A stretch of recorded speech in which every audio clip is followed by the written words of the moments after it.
오늘 하나님께서 우리에게 주시는 말씀은 창세기 35장 16절, 17절, 18절 말씀입니다. 그들이 베델에서 길을 떠나 에브랏에 이르기까지 얼마간 거리를 둔 곳에서 라헬이 해산하게 되어 심히 고생하여 그가 난산할 즈음에 산파가 그에게 이르되 두려워하지 말라. 지금 네가 또 등남하였느니라 하매 그가 죽게 되어 그의 혼이 떠나려 할 때에 아들의 이름을 베논이라 불렀으나 그의 아버지는 그를 베냐민이라 불렀더라. 주보 하단에 보시면, 주보를 한번 보십시오. 앞면에 보시면 제가 사진들을 몇 개 올려놨어요. 주보 하단에 보시면 두 사람의 얼굴이 나오지요. 한 분은 한신대 총장을 지내셨던 고재식 박사님이고, 다른 한 분은 치유상담으로 잘 알려진 정태기 박사님입니다. 이 두 분은 같은 고향, 같은 마을 출신이에요. 둘 다 열심히 공부해서 같은 대학교 교수가 되었습니다. 그런데 어느 순간 이 오른쪽에 계시는 정태기 목사님의 마음에 이 친구를 시기하는 마음이 들기 시작했어요. 왜냐하면 이 친구였던 목사님이, 고재식 목사님이 같은 대학교의 한신대 대학교 총장이 된 거예요. 아니, 고재식이하고 나는 친구지만 내가 공부도 더 잘했고 우리 집안도 훨씬 좋았고 내가 좀 더 잘생겼는데 어떻게 저 친구가 나보다 먼저 총장이 되지? 막 그런 마음이 들었던 거예요. 불만스러웠던 거예요. 그러다 어느 날 이 정태기 목사님이 고재식 목사님의 간증을 한번 듣게 됩니다. 어린 시절 정태기 목사님의 가정은 넉넉해서 별로 어렵지가 않았어요. 하지만 이 고 목사님의 집은 너무나도 찢어지게 가난했지요. 할아버지도 남의 집 머슴이었고 아버지도 남의 집 머슴이었습니다. 그러다 어느 날 고재식 목사님은 우연한 기회에 동네에 있는 교회를 가게 되었고 거기에서 예수님을 만나게 됐어요. 그 당시 참 어려웠던 시절 아닙니까? 헌금은 못하고 성도들이 보리쌀 들고 와서 그렇게 헌금하는 성미를 본 적이 있는데 이 어린 고 목사님도 나도 하나님 앞에 뭔가 좀 드리고 싶다. 나도 뭔가 하나님 앞에 좀 드리고 싶은데 너무 찢어지게 가난하니까 드릴 게 없는 거예요. 그래서 내가 곰곰하게 생각하는데 광에, 그러니까 창고죠. 광에 쌀 2대박이 있다는 걸 알게 됐어요. 제사를 지내기 위해서 자기 부모님이, 엄마가 숨겨놓은 그 쌀을 2대박을 퍼다가 또 이게 쌀 퍼가다가 엄마한테 들키면 맞아 죽을 것 같아가지고 새벽에 그것도 몰래 일어나가지고 쌀을 퍼다가 그 강단 앞에 강대상 위에 올려 놓았지요. 그날따라 무슨 일인지 교회에 성도들도 안 오고 전도사님도 안 왔어요. 이상하다 그러면서 그냥 기도만 하고 쌀을 놓고 갔는데 훗날 그 고향 교회를 섬기던 전도사님을 만나서 그 사연을 들을 수가 있었습니다.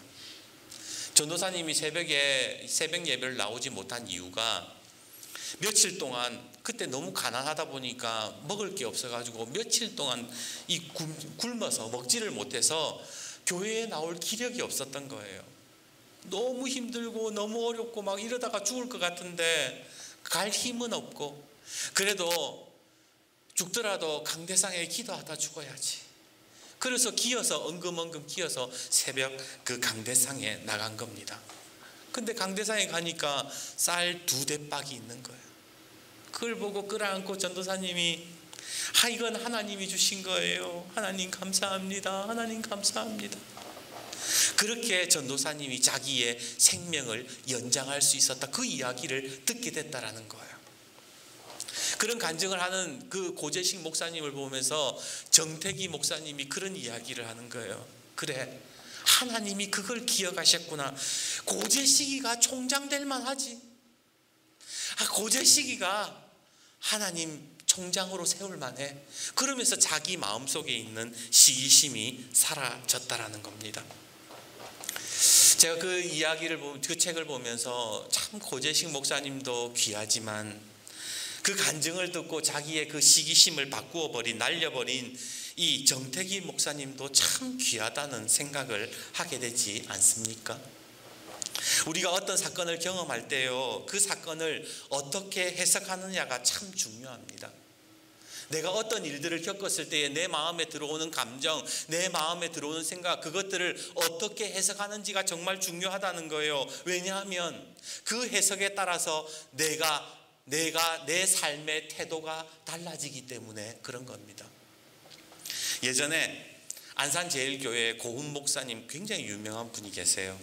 그 고훈 목사님은 설교 때 이런 설교를 하신 적이 있습니다. 여러분, 제가 대머리잖아요. 엘리사 선지자도 대머리였습니다. 대머리는요, 하나님이 사랑스럽다고 자주 쓰다듬어 줘서 그렇게 된 거예요. 대머리는 하나님의 수고를 들어주는 사람들입니다.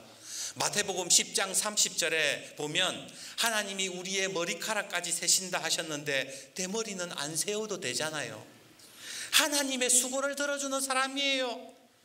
샴푸 쓸 일 없지, 물 전략해서 좋지, 세수할 때 조금만 더 손을 올리면 되니까 얼마나 편하고 좋습니까? 해석하기 다르면 나 왜 이렇게 맨날 머리가 빠지지? 그게 아니라 해석을 다르게 하니까 삶의 태도가 달라지더라는 거예요. 지난 금요일 그 용산교회에 있을 때에 제가 가르쳤던 그 자매가 있는데 지금 임신해서 도청에 살고 있어요. 그 친구랑 통화했는데 친구가 그럽니다. 목사님, 저 임신하지 못할까 봐 정말 걱정했는데 입덧하는 게 얼마나 감사한지 몰라요. 누구는 입덧이 너무 힘들다고 얘기하는데, 입덧 때문에 남편이 그렇게 원망스럽다고 하는데 해석을 다르게 하니까 그것도 감사가 되더라는 거예요. 같은 사건인데 해석을 다르게 하는 겁니다. 그러기에 오늘 우리 옆에 분과 이렇게 인사해 봅시다. 잘 해석하십시오. 오늘 본문을 보면 같은 사건 속에서 해석하는 방법이 달랐던 두 사람을 발견하게 됩니다. 바로 야곱과 그의 아내 라헬이지요. 어떻게 보면 가장 가까운 부부인데 왜 이렇게 해석하는 것이 다른 것일까요? 우리 18절 말씀 같이 한번 봅시다. 18절 같이 읽습니다. 시작. 그가 죽게 되어 그의 혼이 떠나려 할 때에 아들의 이름을 베논이라 불렀으나 그의 아버지는 그를 베냐민이라 불렀더라. 아들을 낳았는데 어머니 라헬은 베논이라 지었고 아버지 야곱은 베냐민이라 불렀다라는 거예요. 베논이라는 이름의 뜻은 슬픔의 아들, 이런 뜻입니다. 슬프다는 거예요. 그 아들만 보면 슬프다는 거예요. 베냐민이라는 뜻은 오른손의 아들, 하나님의 오른팔, 강한 오른팔을 의미하는 그 오른손의 아들이다, 이런 뜻입니다. 이름만 봐도 뭐가 좋은 이름인지 여러분 아시겠죠? 베냐민이 좋아요? 베논이가 좋아요? 당연히 베냐민이 좋죠. 그렇다면 대체 라헬은 왜 아들을 놓고 베냐민이라 부르지 않고 베논이라 불렀던 것일까요? 그 이유는 바로 라헬의 오랜 상처에서부터 시작이 되었습니다. 원래 라헬은요, 처음부터 야곱과 사랑하는 사이였어요. 야곱을 처음 본 날부터 둘이 좋아했고 서로의 미래를 약속하고 우리 행복하게 잘 살자, 그렇게 아버지의 허락을 받으려 했는데 아버지가 허락하지를 않습니다. 언니 레아가 먼저 시집가야 된다 그러면서 결혼식 첫날 밤에 자신이 아닌 언니를 신혼방에 집어넣어 버린 거예요. 생각해 보세요.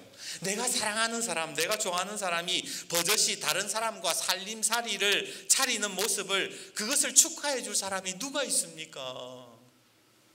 그것도 자그마치 7년 동안 자기 좋아하는 사람이 다른 여자와, 아니 언니와, 남편이 언니와 함께 사는 모습을 그렇게 기다리면서 지켜봐야 됐다라는 거예요. 문제는 그것뿐이었습니까? 아니잖아요. 그렇게 애타게 기다려서 야곱과 결혼을 했지만 자식이 생기지 않는 거예요. 언니 레아는 순풍순풍 애도 잘 낳고 맨날 자랑하듯이 애를 품에 안고 늘 자기 앞에 돌아다니면서 손주 자랑하고 할아버지 좋아하고 막, 그런데 자기는 아무것도 아닌 거예요. 열등감, 분노, 시기와 질투가 막 하늘을 찌르기 시작했던 겁니다. 어떻게 하든 이 언니를 내가 이기고 말겠다라는 그 마음에 막 다른 첩도 들이고 아이 낳기를 경쟁하고 자신을 그렇게 만든 아버지와 반목하고 늘 야곱을 들들 볶았어요. 하나님 원망했어요. 왜 내 인생이 이렇게밖에 안 되냐고. 훗날 그런 라헬에게도 천금같이 귀한 아들을 얻게 되었지만 만족스럽지가 않았던 거예요. 아들 하나로는 자기의 열등감이 해결되지 않았던 거예요. 자기의 시기심이 사라지지 않았던 거예요. 그래서 또 다른 아들이 필요해, 내가 또 아들을 낳아야 돼, 그렇게 아들 타령하다가 이제 목숨을 잃게 된 것입니다. 라헬이 아들에 대한 집착이 얼마나 심했는지 여러분 오늘 본문의 17절 말씀을 한번 보세요. 17절. 그가 난산할 즈음에 산파가 그에게 이르되 두려워하지 말라. 지금 네가 또 득남하였느니라. 얼마나 아들에 대한 집착이 심했으면 산파가 그 죽어가는 과정 속에서 두려워하지 마라, 걱정하지 마라, 네 이번에도 아들 낳았다, 그런 이야기를 했다라는 겁니다. 죽어가는 그 순간에도 라헬은 언니와 경쟁을 하고 있었던 것이지요. 그리고 그 목숨이 사그라드는 그 순간에 한스럽게 아들의 이름을 불렀습니다. 너는 슬픔의 아들이구나, 베노니야. 곰곰이 생각해 보면 라헬의 인생이 참 한이 많아 보이지 않습니까? 그러나 반대로 이런 생각도 해봅니다. 만약 라헬이 자신에게 다가오는 사건을 조금만 다르게 해석할 수 있었다면, 자기 마음속에 생기는 그 시기와 경쟁심 이런 것들을 조금만 다르게 해석할 수 있었다면 라헬의 인생도 좀 달라지지 않았을까, 그런 생각을 하게 되었던 거예요. 주보상단에 보시면 이제 책 하나가 있어요. 산다는 것이 황홀하다라는 책이에요. 이 책은 다하라 요네코라는 사모님, 일본인 사모님, 일본 목사님 사모님이 쓰신 거예요. 요네코 사모는 어린 시절 어머니의 과잉 보호 속에 살다가 어머니가 돌아가시자마자 그 충격을 견디지 못하고는 이 고등학교 시절에 달려오는 기차에 몸을 던져버렸어요. 자살 시도를 한 겁니다. 하지만 살아남았고 오히려 비참한 인생이 되고 말았지요. 두 다리도 절단되고 이 왼팔도 절단이 됐어요. 몸뚱아리 하나하고 오른팔만 남았어요. 근데 그 오른팔도 성하지가 않아서 손가락 2개 날아가고 오른팔 하나에 손가락 3개만 있는 그런 비참한 그런 몸이 되었지요. 불구가 된 거예요. 그렇게 인생을 비관하던 와중에 한 신실한 일본 신학생을 만나게 되었고 그녀는 목사 사모가 되었습니다. 근데요, 여러분도 아시겠지만 예수 믿는다고 해서 환경이 180도 달라지는 것은 아니에요. 요네코 사모도 역시 예수님을 믿었지만 뭐 환경이 달라지고 뭐 없던 팔이 자랐겠습니까? 여전한 중증 장애인으로 살다 보니까 자꾸만 좌절이 들어오는 거예요. 자꾸만 절망과 원망이 그녀를 괴롭히고 있었던 겁니다. 한 번은 주방에서 감자를 깎는데 한 손으로 감자를 깎으려고 그러니까 감자가 안 깎이는 거예요. 칼로 쓰려고 그러면 동글동글 하다 보니까 일리 도망가고 저리 도망가고 이 감자가 굴러다니 잡지를 못하니까 순간적으로 너무 화가 나고 너무 속상한 거예요. 속된 표현을 써서 죄송합니다. 이 병신 같은 몸뚱아리 그냥 확 죽어버릴까? 그러면서 감자 깎던 칼로 자기도 모르게 자기를 자해하려는 마음이 들었던 겁니다. 순간 엄청난 두려움이 엄습해오고 하나님 앞에 큰 죄를 지은 것 같아서 그 자리에서 하나님께 기도했어요. 하나님 용서해 주세요. 나 같은 불구자를 구원해 주셨는데 제가 또 하나님 원망했네요. 하나님 잘못했습니다. 저에게 지혜를 주셔서 이 절망감을 이기게 해 주십시오. 그때에 하나님이 사모님에게 주신 말씀이 하나 있었어요. 그게 뭐냐면 디모데전서 4장 4절과 5절의 말씀. 하나님께서 지으신 모든 것이 선하매 감사함으로 받으면 버릴 것이 없나니 말씀과 기도로 거룩하여 지미니라. 감사함으로 받으면 버릴 것이 없다. 하나님이 그 말씀을 하신 거예요. 이 쓸모없는 저주스러운 몸뚱아리, 아직도 용서가 되지 않는 그 어린 시절의 수많은 실수들, 그리고 상처, 여태까지 자신의 삶을 감사함으로 받아본 적이 한 번도 없었던 거예요. 그냥 그렇게 살았던 거예요. 아마 라헬도 그렇지 않았을까요? 단 한 번도 자기네 인생에 다가오는 그 사건들을 감사함으로 받았던 적이 한 번도 없었던 거예요. 아버지가 원망스러웠고, 언니가 원망스러웠고, 끊임없이 경쟁하고 누군가를 미워했습니다. 이 요네코 사모님이 그것을 깨닫고 난 이후에 이제 모든 일들에 일어나는 일들을 감사함으로 받기 시작했어요. 장애를 통해 하루에도 수십 번씩 찾아오는 자괴감과 우울감, 열등감과 고통을 감사로 해석하기 시작했다라는 거예요. 그 책에서 요네코 사모님은 이런 이야기를 합니다. 이제 저 감자 잘 깎아요.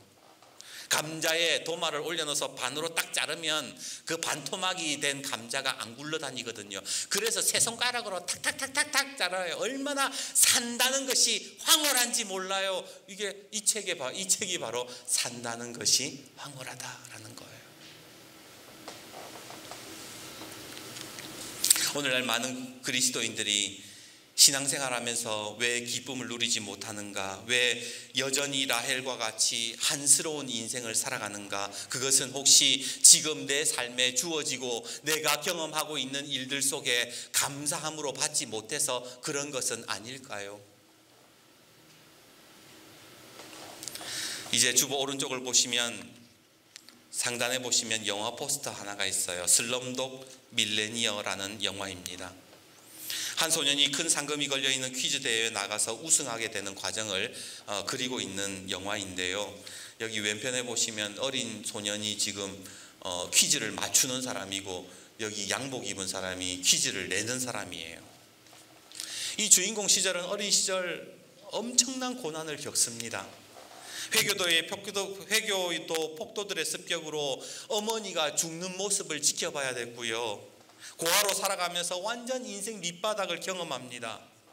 그 인생을 주인공이 선택한 게 아니에요. 그 누구도 그런 삶을 살고 싶지 않을 겁니다. 그런데 정말로 재미있는 사실은 이 영화를 보다 보면요, 주인공이 그 퀴즈 대회에서 어려운 문제들을 맞춰갈 때마다 그 정답을 어디에서 찾냐면 가장 고통스러웠던 그 순간 속에서 정답을 찾는 거예요.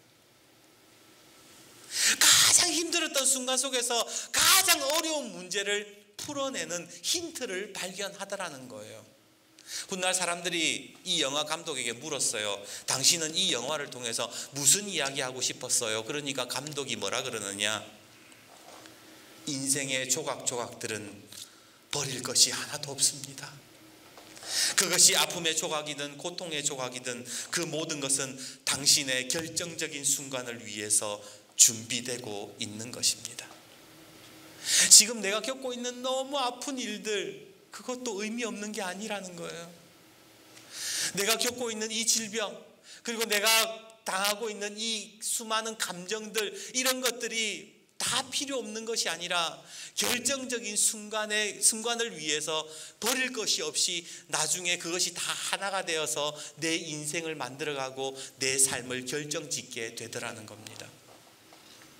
로마서 8장 28절 말씀 여러분 기억나십니까? 우리가 알거니와 하나님을 사랑하는 자 곧 그의 뜻대로 부르심을 입은 자들에게는 모든 것이 합력하여 선을 이루느니라.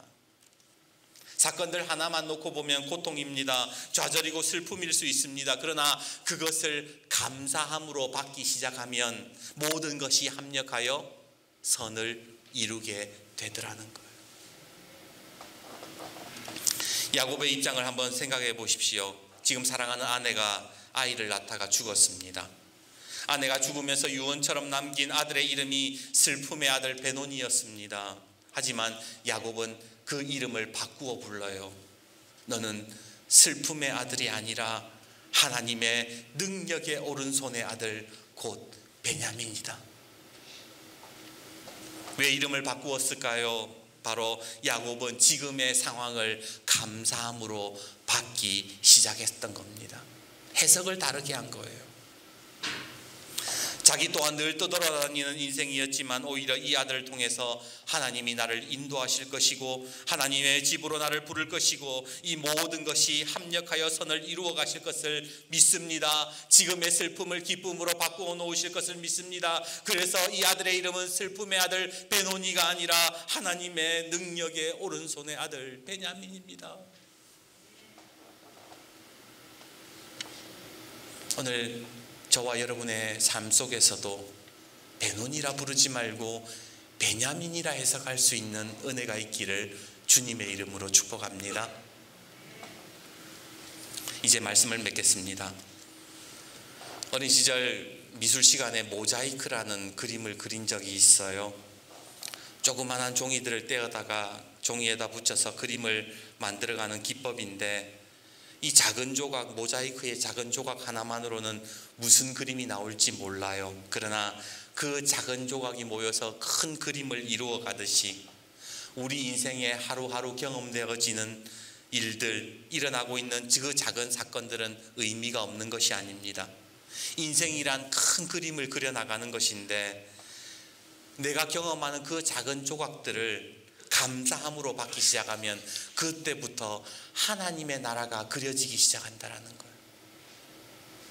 감사함으로 받지 못하고 그것을 좌절과 아픔, 시련과 고통의 점들로 찍어가면 이상한 그림이 나올지 모르겠지만 그 작은 점들을 감사함으로 받아서 하나씩 하나씩 그려가면 하나님의 나라, 하나님이 그려가시는 내 인생의 그림이 그려지더라는 겁니다.